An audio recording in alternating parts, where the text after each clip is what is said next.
Hello बच्चों, कैसे हो। लास्ट वीडियो में आपने पढ़ा था रासायनिक अभिक्रिया एवं रासायनिक समीकरण। इस वीडियो में आप पढ़ेंगे संतुलित रासायनिक समीकरण। संतुलित रासायनिक समीकरण क्या होता है और समीकरण को संतुलित करने की आवश्यकता क्यों होती है, या फिर रासायनिक समीकरण को हम और भी ज़्यादा इंफॉर्मेटिव कैसे बना सकते हैं। ठीक है, तो इन सारी चीज़ों को हम इस वीडियो में पढ़ेंगे। ठीक है, तो देखते हैं संतुलित रासायनिक समीकरण होता क्या है। यानी कि वे रासायनिक समीकरण जिनमें अभिकारक व उत्पादों के परमाणु एवं अणुओं की संख्या बराबर होती है, संतुलित रासायनिक समीकरण कहलाती है। स्पष्ट है। यानी कि वे रासायनिक समीकरण जिनमें अभिकारक व उत्पाद के परमाणु एवं अणुओं की संख्या बराबर होती है, संतुलित रासायनिक समीकरण कहलाती है। देखिए नीचे एक एग्जांपल है, देखते हैं। यानी कि इसमें जिंक की अभिक्रिया हमने H2SO4 से कराई है, जिसमें प्राप्त हुआ है जिंक सल्फेट और हाइड्रोजन गैस।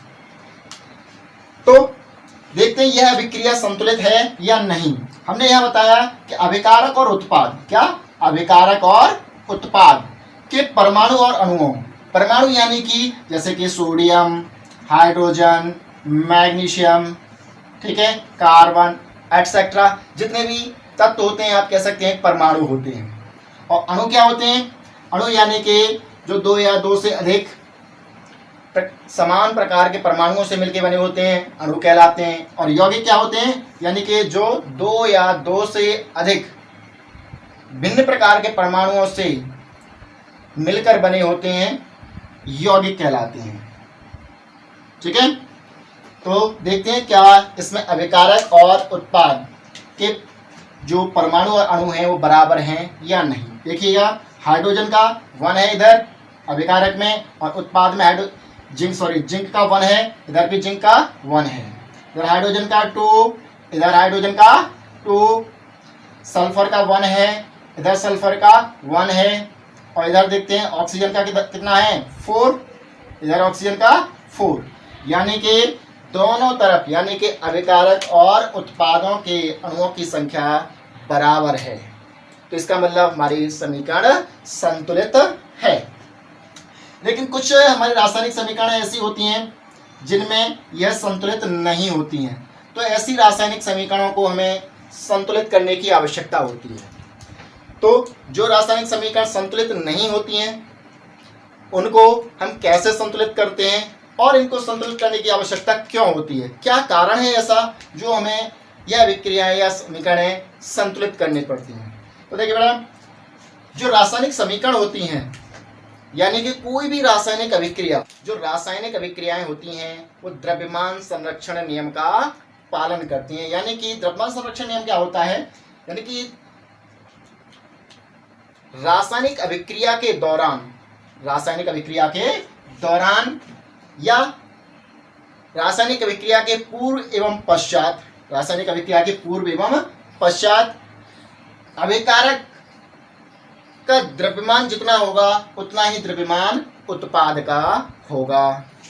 आप कह सकते हैं कि अभिकारक का द्रव्यमान सदैव उत्पाद के द्रव्यमान के बराबर होता है, क्योंकि द्रव्यमान संरक्षण का नियम कहता है कि द्रव्य को यानी कि पदार्थ को ना तो नष्ट किया जा सकता है और ना ही उत्पन्न किया जा सकता है।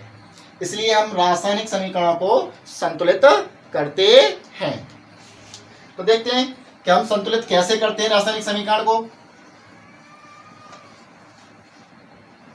तो यहाँ पर हम कुछ असंतुलित रासायनिक समीकरण लिखते हैं जिन्हें संतुलित करके देखते हैं। जैसे कि फॉर एग्जांपल हम ले लेते हैं सोडियम की अभिक्रिया कराते हैं हम जल के साथ। सोडियम की अभिक्रिया जल के साथ कराते हैं। तो जब भी सोडियम की अभिक्रिया जल के साथ कराई जाती है तो सदैव हमें सोडियम हाइड्रोक्साइड प्राप्त होता है। सोडियम हाइड्रोक्साइड प्राप्त होता है। तो देखिए NaOH प्लस क्या बचा हमारे पास में, हाइड्रोजन, यानी कि हाइड्रोजन गैस बचती है H2। तो जैसे हम पिछली विक्रिया में देखा था कि अभिकारक और उत्पाद के जो परमाणु थे क्या वो समान थे। तो ये पार्ट क्या होता है, अभिकारक, यानी कि तीर के पीछे वाले भाग को हम क्या कहते हैं, अभिकारक, और इस तीर के आगे वाले भाग को क्या कहते हैं, उत्पाद। यानी कि ये वो परमाणु अणु हैं जो अभिक्रिया से पूर्व भाग लेते हैं, यानी किसी भी रासायनिक अभिक्रिया में भाग लेने वाले परमाणु होते हैं।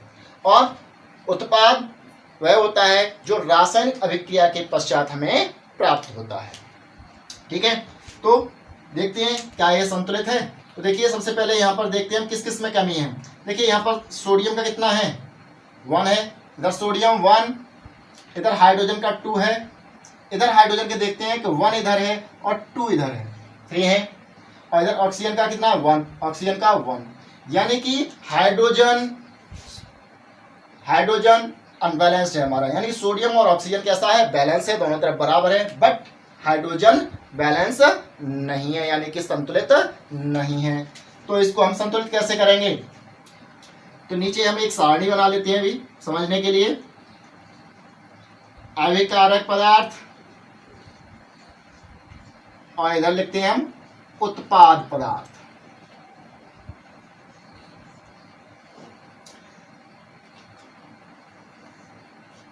ठीक है, तो देखते हैं अभिकारक पदार्थ हमारा सबसे पहले क्या है, सोडियम कितना है, इसकी संख्या 1, देखिए 1 है। इधर दूसरा कौन सा है, हाइड्रोजन, इसकी संख्या कितनी है, 2 है। और क्या है, ऑक्सीजन, इसकी संख्या कितनी है इधर, 1।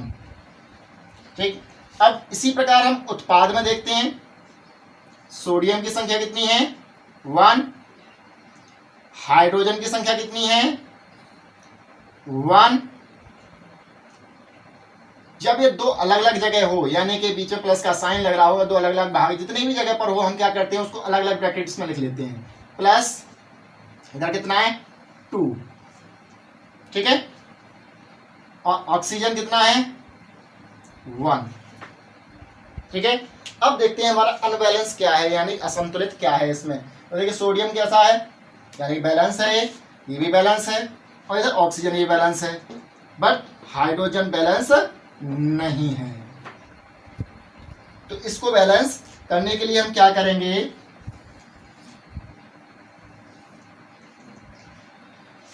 तो रासायनिक समीकरण को संतुलित करने के लिए जो रासायनिक समीकरण या रासायनिक अभिक्रिया में जो भी पदार्थ असंतुलित होता है, उस पदार्थ में हम ऐसी संख्या से गुणा करते हैं जिससे दोनों तरफ, यानी कि अभिकारक और उत्पाद के परमाणुओं की संख्या बराबर हो जाए। ठीक है, तो देखते हैं हाइड्रोजन का इधर कितना 2 है, इधर कितना है 3 है। तो ऐसी कौन सी संख्या है जो इसमें गुणा करें और इधर भी बराबर हो जाए। ठीक है, तो देखिए अगर हम यहां पर 2 का गुणा कर दें तो कितना हो जाएगा, ये 4 हो जाएगा। अब इधर 4 हो गया, बट इधर कितना है 3 है, तो इधर भी हमें बराबर करना है। तो इसमें से हम किसके साथ गुणा करें कि ये 4 हो जाएगा, दोनों में से इसके साथ करेंगे तो 5 हो जाएगा, 2 इंटू 2 4 हो गया, 1 ये 5 हो जाएगा। बट अगर हम इसमें करें तो 1 इंटू 2 बराबर 2 और प्लस 2 कितना हो गया, 4 हो गया।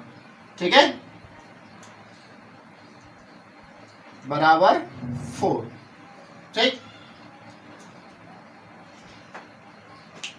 अब देखिए दोनों तरफ बराबर हो गया है। अब रासायनिक समीकरण को हम लिखते हैं। कौन सी समीकरण थी हमारी, यानी कि Na plus H2O is equals to NaOH plus H2। तो देखिए हमने गुणा किस में किया, इस H में किया था, यानी कि इस वाले H में किया था। तो 2 का गुणा, यानी कि सदैव जब भी हम गुणा करेंगे हमेशा ध्यान रखेंगे कि यौगिक हो, परमाणु हो या अणु हो, उसके आगे ही उस संख्या से गुणा करते हैं। ठीक है, अब आगे वाले में देखते हैं किस वाले में किया था हमने, पहले वाले हाइड्रोजन में किया था। पहला वाला हाइड्रोजन ये है, ये दूसरा वाला हाइड्रोजन है, तो पहला वाला हाइड्रोजन किसमें, इसमें, तो हम 2 का गुणा इसमें करेंगे, यानी कि इसमें पूरे में गुणा करेंगे। ऐसा नहीं है कि हम इसके नीचे लिख देंगे। ठीक है, हमेशा गुणा कोई भी यौगिक हो या अणु हो या परमाणु उसके सामने किया जाता है, पीछे नहीं। ठीक है, लेकिन यहाँ पर हम देख रहे हैं कि जब हमने इसका गुणा किया तो कुछ गड़बड़ यहाँ भी हो गया। देखिए जब हमने इसमें 2 का गुणा किया तो ये Na में भी हो रहा है और O में भी हो रहा है, Na में भी हो रहा है और O में भी हो रहा है। तो यानी कि हम इसमें भी कितने का गुणा कर दें, 2 का। ठीक है, यहाँ भी सॉरी, तो यहाँ 2 हो गया। ठीक है, दोनों तरफ Na बराबर, और इधर भी कितने का गुणा, 2 का। ठीक, अब देखते हैं और क्या था। जब हमने इसमें गुणा किया तो ऑक्सीजन के कितने हो गए, 2 हो गए, और इधर भी यहाँ देखो गुणा हो रहा है तो 2 हो रहे हैं, तो यहाँ भी कितने का गुणा करते हैं, 2 का। तो बराबर 2 और ये बराबर 2 और ये भी बराबर 2।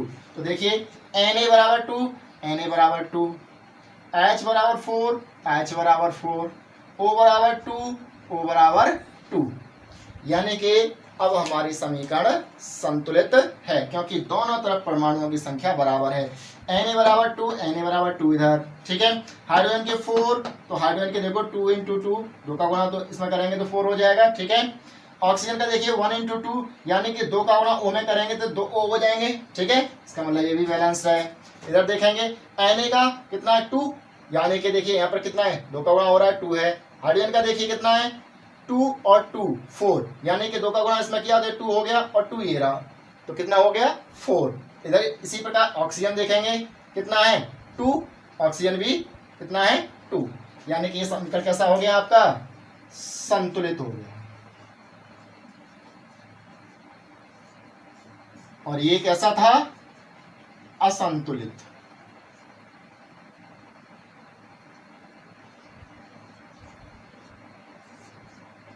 ठीक है, तो नोट कर सकते हैं इसको, यानी कि वीडियो को पॉज करिएगा और आसानी से आप इसको नोट कर सकते हैं। तो नेक्स्ट हम इसी का एक और एग्जांपल ले लेते हैं, लेकिन उसमें हम सारणी को नहीं बनाएंगे। ठीक है, इसको आप प्रैक्टिस करेंगे तो बहुत अच्छे से आपको आ जाएगा, क्योंकि कोई भी चीज़ हो जब तक हम उसकी प्रैक्टिस नहीं करते हैं वह हमारी समझ में नहीं आता है। जितना ज़्यादा हम प्रैक्टिस करेंगे उतना अच्छे से हमें समझ में आएगा। नेक्स्ट रिएक्शन देखते हैं, एग्जाम्पल नंबर 2। ठीक है, यानी कि हम एल्यूमिनियम की अभिक्रिया अगर सल्फ्यूरिक अम्ल के साथ कराएं, सल्फ्यूरिक अम्ल के साथ कराते हैं तो बनता है Al2SO4 का होल थ्राइस प्लस H2। ठीक है, तो ये अभिक्रिया है आपकी असंतुलित। कैसी है ये, असंतुलित। क्यों है असंतुलित, देखिए यहाँ हमारे Al कितना है, 1 है, इधर Al का 2 है। सबसे पहले हमें यही दिख गया, आगे देखने की जरूरत नहीं है, बाद में देख लेंगे। ठीक है, तो कैसी है, असंतुलित है। अभी हमें क्या करना है, इसको संतुलित करना है। तो संतुलित करने के लिए क्या करें, तो सबसे पहले हम इसमें ढूंढेंगे कि इसमें ऐसा कौन सा परमाणु है या कौन सा यौगिक है जिसमें उसकी द्रव्यमान संख्या ज़्यादा हो और उसमें बैलेंस करने वाले परमाणु कम हो। ठीक है, तो सबसे पहले हम ऐसी परमाणु, आयन या फिर कह सकते हैं आप अणु या यौगिक, ठीक है, तो ऐसे परमाणु को हम पहले सॉल्व करते हैं या पहले बैलेंस करते हैं जिसमें कम त्रुटि हो। ठीक है, यानी कि मिनिमम एरर। तो मिनिमम एरर की देखते हैं किसमें है, तो देखेंगे मिनिमम एरर हमारा एल्यूमिनियम भी 1 ही है हमारा, यहाँ भी इतना ही है, और सल्फर का भी 1 है, तो मिनिमम एरर है सभी में। ठीक है, तो हम इसको कहीं से भी कर सकते हैं, तो करके देखते हैं। तो हम एक बार फिर से इस अभिक्रिया को जैसा लिखी है वैसे के वैसे ही नोट कर लेते हैं दोबारा।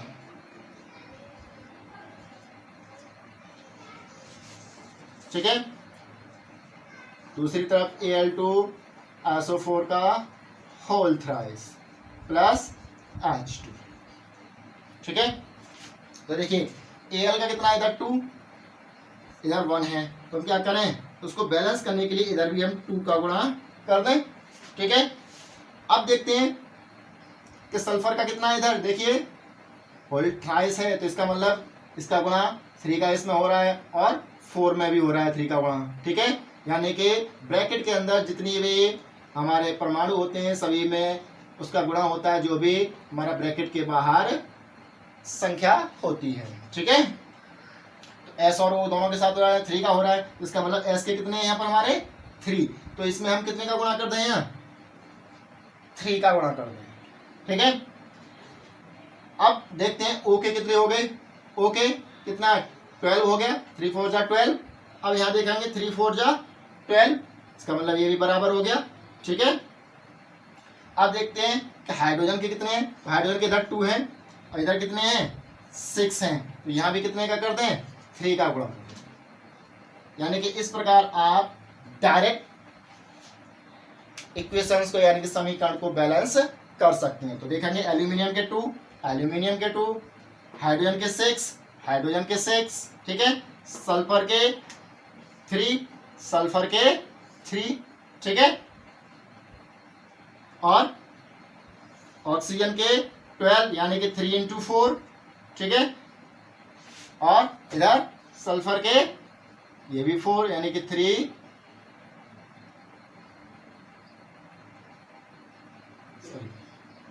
इधर ऑक्सीजन के कितने हैं 4 इंटू 3 यानी कि इधर भी 12। क्लियर हो गया, क्या आप समीकरण को कैसे बैलेंस करेंगे।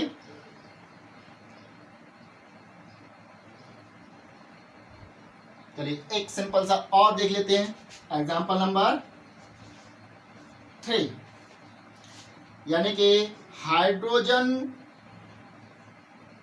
गैस और नाइट्रोजन गैस जब एक दूसरे के साथ अभिक्रिया कराते हैं तो हमें क्या प्राप्त होता है। तो ध्यान रखेंगे जब भी नाइट्रोजन और हाइड्रोजन की अभिक्रिया कराई जाती है तो हमें सदैव या हमेशा अमोनिया प्राप्त होता है, यानी कि NH3। यह आपका असंतुलित है,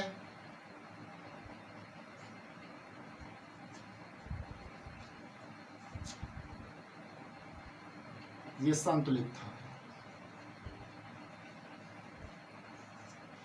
ठीक है, इसको संतुलित करते हैं, तो देखिए हाइड्रोजन 2H2 N2 और NH3, तो देखेंगे सिंपली नाइट्रोजन कितने इधर 2 इधर 1 है और इधर हाइड्रोजन का 2 है इधर 3 है, तो मिनिमम एरर किसमें है नाइट्रोजन में, यानी कि इसमें कम कमी है। ठीक है, नाइट्रोजन, तो पहले नाइट्रोजन को बैलेंस कर लें, इधर 2 था इधर भी हम कितना कर दें 2 कर दें, तो देखिए जब इधर 2 किया तो देखो नाइट्रोजन का 2 हो गया। ठीक है, बट यहाँ पर हाइड्रोजन कितना हो गया 2 इंटू 3 बराबर 6 हो गया हाइड्रोजन। ठीक है, तो कर दीजिए यहाँ भी हाइड्रोजन कितना 3, तो हाइड्रोजन कितना हो गया 3। ठीक है, तो इस प्रकार आप सभी रासायनिक समीकरणों को संतुलित कर सकते हैं। इसके बाद अगले वीडियो में हम आपको बताएंगे कि रासायनिक समीकरण को और अधिक इंफॉर्मेटिव कैसे बना सकते हैं। ठीक है।